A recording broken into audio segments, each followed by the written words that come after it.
Sir मैं आपकी हालत समझता हूँ, लेकिन आपकी यहाँ बहुत जरूरत है। ठीक है, मैं पहुंच रहा हूँ। हॉस्पिटल चलो। लेकिन सर वो जल्दी चलो, इमरजेंसी है। पेशेंट की क्या हालत है? सर बच्चे की हालत बहुत क्रिटिकल है। ऑपरेशन थिएटर रेडी है? जी जी सर, सब कुछ रेडी है। चलो आ जाओ। इतनी देर लगा दी आने में, तुम्हें पता भी है मेरा बेटा कितनी सख्त अजियत में है। वो यहाँ जिंदगी और मौत की कश्मकश में है। तुम लोगों में कोई एहसास जिम्मेदारी है कि नहीं? मुझे अफसोस है, मैं हॉस्पिटल में नहीं था। मुझे जैसे ही कॉल मिली, मैं जितना जल्दी आ सकता था आया हूँ। और अब मैं चाहूंगा कि आप सुकून से बैठें ताकि मैं अपना काम शुरू कर सकूं। मैं सुकून से बैठूं? अगर मेरे बेटे की जगह तुम्हारा बेटा इस हालत में होता, क्या तुम सुकून से बैठते? अगर तुम्हारा अपना बेटा यहाँ मर रहा होता तो तुम क्या करते? हमारी मुकद्दस किताब कहती है कि अल्लाह कादिर और मुतलक है, हर चीज का मालिक है, गफूर और रहीम है। डॉक्टर किसी को जिंदगी नहीं देता और ना ही किसी की उम्र बढ़ा सकता है। आप आराम से बैठें और अपने बेटे के लिए दुआ करें। हम आपके बेटे को बचाने की पूरी कोशिश करेंगे। बस इनकी नसीहतें सुन लो, चाहे उनकी जरूरत हो न हो। सर आपने इसकी बदतमीजी का जवाब क्यों नहीं दिया? वो परेशान है बेचारा, तुम बस जल्दी से हर चीज रेडी करो। जी सर रेडी है।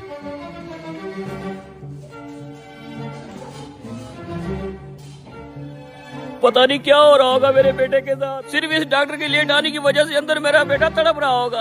अगर मेरे बेटे को कुछ हो गया तो मैं छोड़ूंगा नहीं इस डॉक्टर को।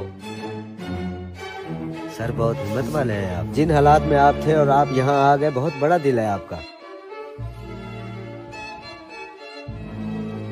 2 घंटे से ऑपरेशन चल रहा है। जैसे ही डॉक्टर ऑपरेशन थिएटर से निकल के कोई खबर देता है, मैं तुम्हें फोन करके बता दूंगा। सर पेशेंट का तो बहुत खून बह चुका है, ये तो बहुत ही मुश्किल ऑपरेशन है। मैं पूरी कोशिश कर रहा हूँ, अल्लाह के हुक्म से ये बिल्कुल ठीक हो जाएगा। बस तुम लोग दुआ करते रहो।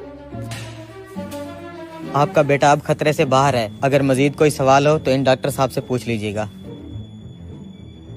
देखो इसे, कितना मगरूर है ये आदमी। एक लम्हे के लिए ही नहीं रुका कि मैं अपने बेटे की हालत के बारे में पूछ लेता।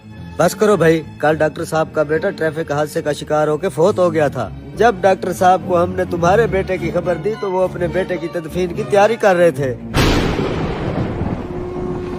अब जबकि उन्होंने आपके बेटे की जान बचाने का फर्ज अदा कर लिया है, तो अपने बेटे की तदफीन के लिए चले गए हैं।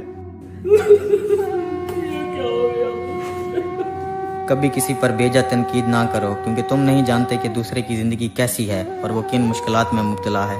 तुम्हें नहीं पता कि वो तुम्हारे काम आने के लिए कितनी बड़ी कुर्बानी दे के आ रहा है।